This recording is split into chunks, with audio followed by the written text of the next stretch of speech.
Laura, Chloé, Clara, Julie, Christophe et moi-même, Anne-Flore. Nous nous sommes réunis au sein de l'agence Ma City Sound. Notre volonté en tant que caméléon de la communication, c'est vraiment de se fondre dans l'univers de chacun de nos aventures. Cette semaine, nous avons donc mangé, nous avons donc bu, nous avons donc pissé rock'n'roll. Vous nous l'avez dit en 2013, vous êtes tombés amoureux de la scène rock'n'roll à San Francisco. Alors le rock'n'roll, on a essayé de regarder ça avec des yeux de néophytes.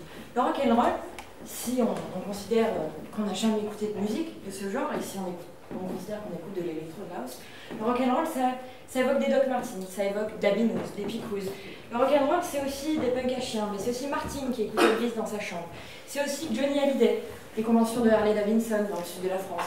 Mais c'est aussi un univers gothique, du perfecto, du air guitar. C'est tout ce genre de choses. Mais en se plongeant véritablement dans votre univers à vous, on s'est rendu compte que votre rock'n'roll était complètement différent.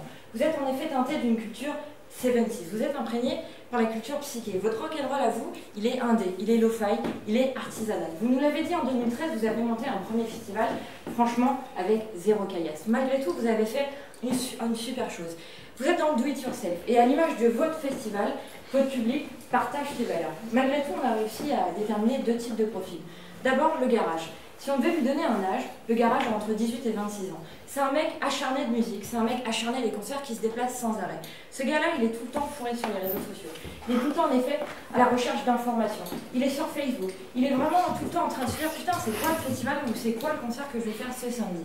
L'autre gars, vous le connaissez, c'est Thomas. Il est rédacteur en chef du magazine Gonzaï. Vous avez noué un partenariat avec ce magazine l'année dernière. Ce mec-là, il est moins attentiste. En effet, ce mec-là, il se déplace, il va acheter des journaux. Il n'a pas peur de mettre 5 balles pour acheter Rock'n'Folk, ce mec-là. Parce que Rock'n'Folk, pour lui, c'est sa Bible. C'est là où il puise son information. Parmi votre public, on a également énormément de leaders d'opinion. Des patrons de bar, patrons de disquaires, patrons de label, mais également des gars de friperie, à l'image de Yvan le Furieux, de Band Bad Closing. On a également énormément de rédacteurs en chef.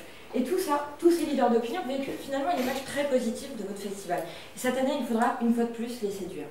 Au cours de l'année 2013, vous avez créé tout un tas d'outils de communication. Malheureusement, ces outils de communication, vous les avez seulement alimentés à mesure que le festival approchait. Une fois le festival terminé, vous les avez laissés. On s'est connecté sur votre page Facebook et on a remarqué que ça faisait plus d'un an que vous n'aviez pas alimenté cette rubrique.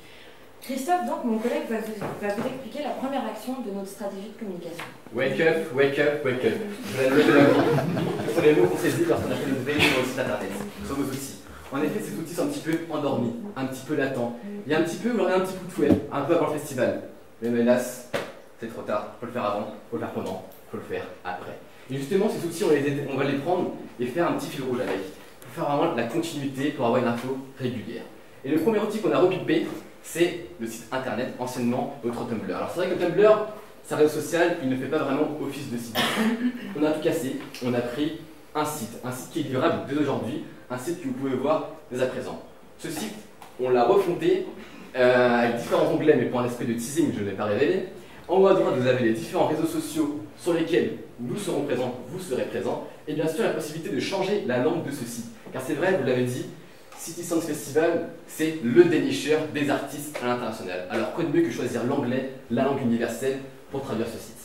Ensuite, comme vous pouvez le voir, nous avons mis en place un compte à rebours pour citer l'envie, le désir, l'envie. Et bien sûr, un carrousel où on peut voir justement différents artistes confirmés tout au long de l'aventure avec un player YouTube et un player SoundCloud.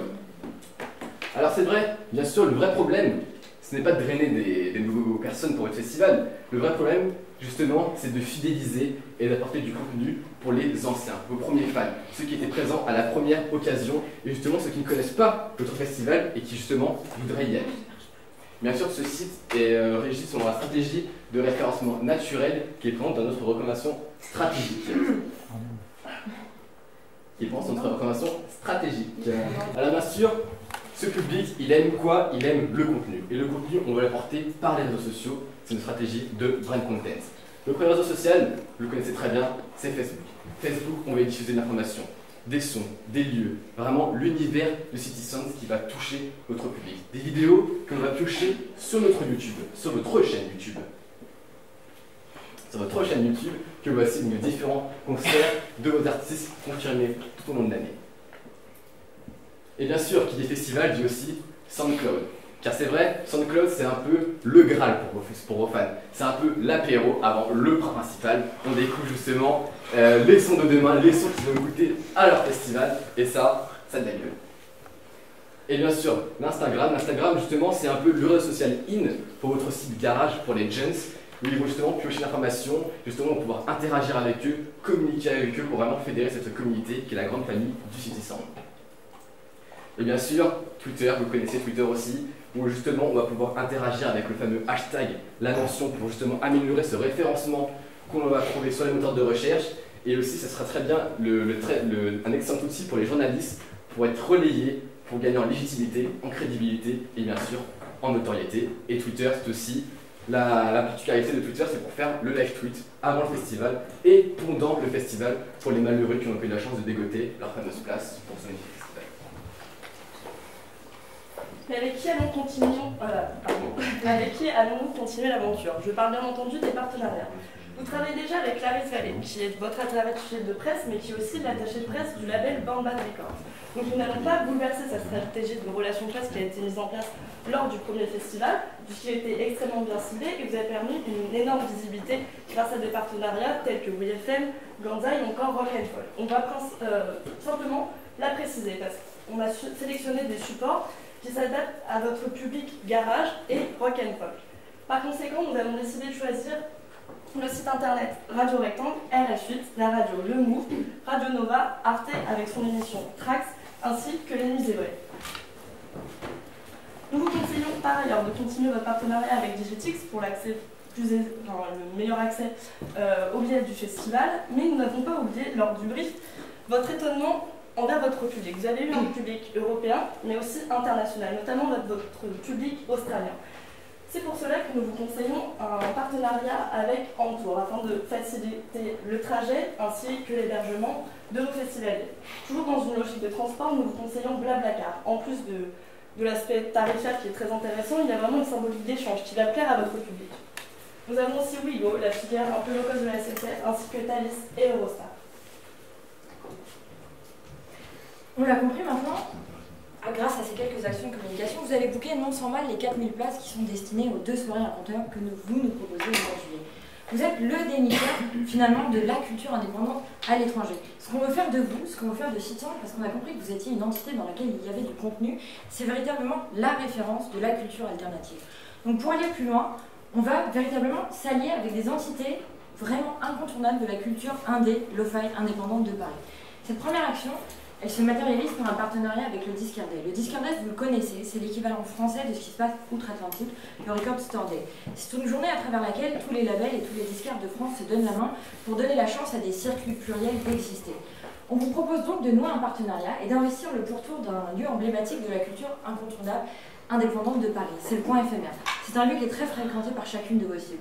On vous invite donc à reconstituer finalement l'univers d'une chambre, l'univers d'un garage, en mettant à disposition des instruments de musique. Les badauds seront invités finalement à essayer ces instruments de musique, puisque nous aurons laissé une petite pancarte en expliquant la machine à suivre. Nous allons évidemment, et le Discard Day va évidemment filmer l'ensemble de cette action. Le Discard Day a une très grosse notoriété dans le milieu parisien indépendant français. Vous allez donc grignoter un petit peu finalement cette notoriété pour l'accaparer et pour en faire la notoriété du City Sound. Puisque cette action sera relayée sur les réseaux sociaux de vos partenaires, mais également sur vos réseaux sociaux, vous allez bénéficier finalement d'une visibilité accrue et d'une visibilité positive. Positive pourquoi? Car nous avons en effet booké sous couvert d'anonymat un groupe Clockwise, un groupe indépendant de la scène parisienne, qui viendra donc s'exercer à 18 h. Vous allez donc, quoi qu'il arrive, avoir un écho positif, c'est sûr, puisqu'il s'agit de vrais musiciens. Donc cette action, vous l'avez compris, elle se déroule d'un point A à un point B au cours du Discard Day. C'est une action ponctuelle. Mais nous, notre volonté d'agence, notre stratégie d'agence, c'est de vous inscrire dans la pérennité, dans la durée. Nous avons donc pensé à une autre action coup de poing lors du Discard Day, et Laura va vous la présenter tout de suite. Alors nous l'avons répété plusieurs fois, nous voulons que vous soyez la référence de la scène rock internationale. Pour cela, nous avons décidé de créer une véritable entité City Sound. Tout d'abord avec un label. Donc pas un label de musique, une sorte de label AOC, un macaron de référence qui va s'appeler Approved by City Sound. Et comment cela va se matérialiser? Tout d'abord lors du Discard Day. Lors du Discard Day, vous allez mener un partenariat avec le label Band Records encore, et ensemble vous allez sélectionner une ribambelle d'artistes que vous appréciez, des groupes que vous voulez vraiment faire éclore et faire partager à votre public. Donc on va pouvoir voir ce macaron sur l'ensemble de cette sélection. Mais nous voulons absolument continuer sur la durée. C'est pour cela que nous vous donnons en main un blog, le blog Approved By. Donc Approved by Citizen. Avec cet outil, nous continuons notre stratégie de brand content. C'est-à-dire que, bien sûr, on va parler du festival, mais pas seulement. Vous allez encore faire partager l'ensemble des groupes que vraiment vous aimez, les lieux que vous appréciez, les interviews des groupes que vous voulez faire valoir. Donc, pour récapituler, vous avez le site internet qui communique les informations pratiques du festival. Vous avez ensuite le blog qui apporte de la richesse du contenu. Votre site a soif d'informations. Ça va être vraiment le rendez-vous de la scène rock indé. Et entre ces deux outils, vous avez les réseaux sociaux. Chacun de ces outils génère du trafic sur l'un et l'autre. Cet outil, c'est votre site qui va la chercher. Et on a décidé une semaine après d'aller chercher votre cible. Et votre cible, où est-elle? Votre cible, elle est chez les disquaires. Votre cible, elle est dans les friperies. Votre cible, elle est dans les bars comme l'Orange Mécanique, la Mécanique Ondulatoire ou encore la Féline. C'est pourquoi nous vous proposons de réaliser une gazette, donc un support print. Donc comme vous pouvez le voir, on a pris le parti pris de simuler avec une affiche de Else Auteur. Vous avez la chance d'avoir un graphiste extrêmement talentueux, donc c'est une simulation. Donc cette gazette est axée sur la communication du festival. Elle présente votre histoire, votre concept. Elle présente la première édition du festival, la programmation de la prochaine et vos nouveaux outils, c'est-à-dire l'adresse du site internet, l'adresse du blog ainsi que l'ensemble des réseaux sociaux. Donc cette gazette est distribuée dans tous les lieux que je viens de vous énoncer sur l'Est parisien. Mais on sait très bien que vous travaillez aussi avec Balade Sonore. Balade Sonore qui n'est pas un réseau de distribution uniquement parisien, mais national.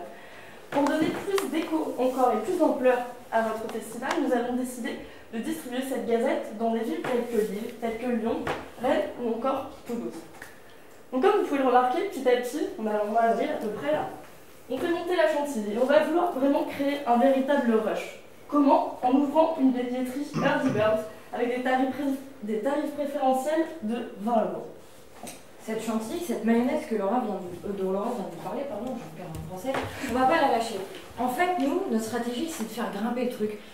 Vos festivaliers, les gars qui vous suivent, ils sont là et ils veulent être là le jour J, mais ils vont vouloir être là avant. Donc nous, on vous propose d'investir 3 lieux, de proposer 3 soirées en mettant carte blanche à 3 labels. Ces labels-là, vous les connaissez, je vous ai vu partager certains de leurs morceaux. C'est Retard Records, Rolling Banana Records ou encore Bambad Records. Nous, on propose d'investir du coup le motel.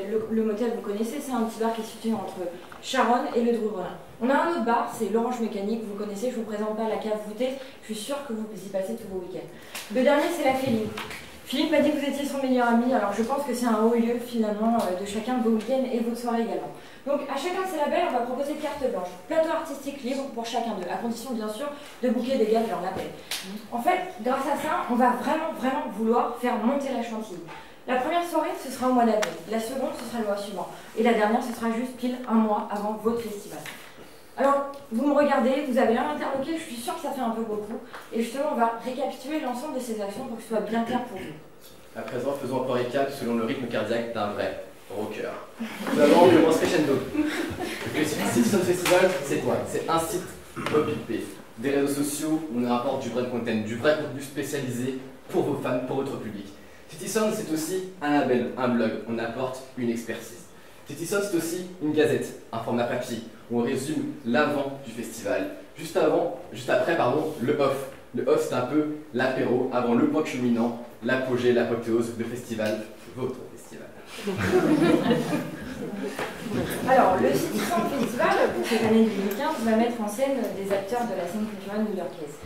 Vous avez dû entendre 6 ou 7 fois aujourd'hui l'ensemble de cette programmation, je ne vais pas vous la répéter, qui plus est, c'est vous qui l'avez sélectionnée, donc c'est vous qui la connaissez. En revanche, comme vous avez pu le voir, vous êtes le dénicheur des talents outre-Atlantique.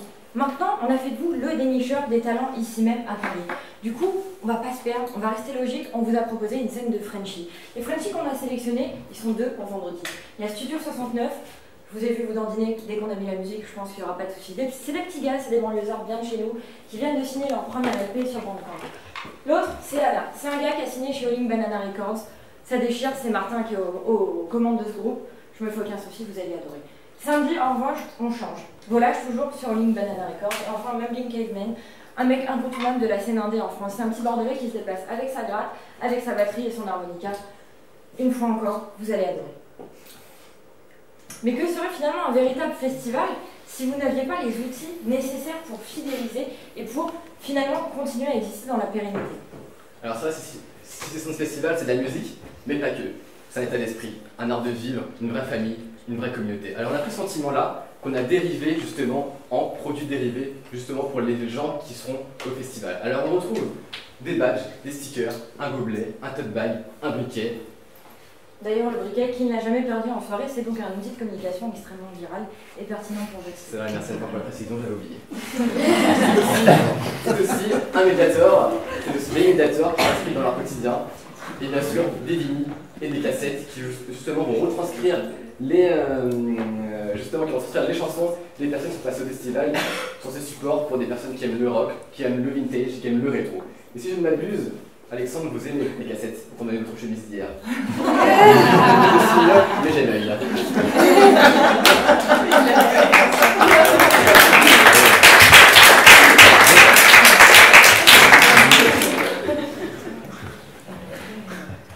Revenons sur Terre, combien cela se coûte? Alors, si on additionne le budget attribué au digital, à l'event et au merch, on arrive à un total de 26 650 €. Cependant, vous n'avez pas oublié que l'ensemble du merchandising va être vendu. Donc, on est parti sur une base de 50% du merchandising vendu. Donc, ça nous ferait 31 850 € de recettes. C'est-à-dire que vous avez un budget à zéro et vous allez même pouvoir peut-être gagner de l'argent. Passons brièvement au planning. En janvier, l'ensemble des supports digitaux sont en route. Le site internet est repimpé, les réseaux sociaux sont alimentés, le blog est en marche. En avril, on arrive au Discard Day. La Gazette paraît et débute l'ensemble des concerts City Sound Off. On a le premier en avril, le second en mai, le troisième en juin. On arrive très vite le 17 et 18 juillet 2015, jour du festival. Alors Alexandre, vous nous aviez demandé d'améliorer la visibilité de votre festival. Très sincèrement, nous, on ne se fait aucun souci. On sait que les 4000 places, vous allez les vendre en un clin d'œil. Les gars qui suivent le rock sont là et les gars qui suivent votre rock seront présents le jour J. Nous, ce qu'on a voulu faire au sein de cette agence, c'est finalement faire gonfler la notoriété du City Sound Festival. Vous n'êtes plus un simple festival, vous êtes désormais une entité capable de nourrir vos cibles du contenu qu'ils recherchent. Votre public, on l'a vu, il est tout le temps fourré sur les réseaux sociaux, il est tout le temps à l'affût du prochain concert à suivre, il est tout le temps sur internet en train de suivre les nouveaux labels qui se font, ou dans la presse papier, il est vraiment avide de sensations et d'informations. Et vous êtes aujourd'hui, City Sound, la seule entité capable de le nourrir, car vous êtes la référence désormais de la culture alternative à Paris et à l'international. Alexandre, il y a quelques années, qui se posait une question très intéressante. Il se demandait ce que les Français avaient fait pour le rock'n'roll. Je pense, Alexandre, que vous avez désormais toutes les clés en main pour répondre à cette question. Merci.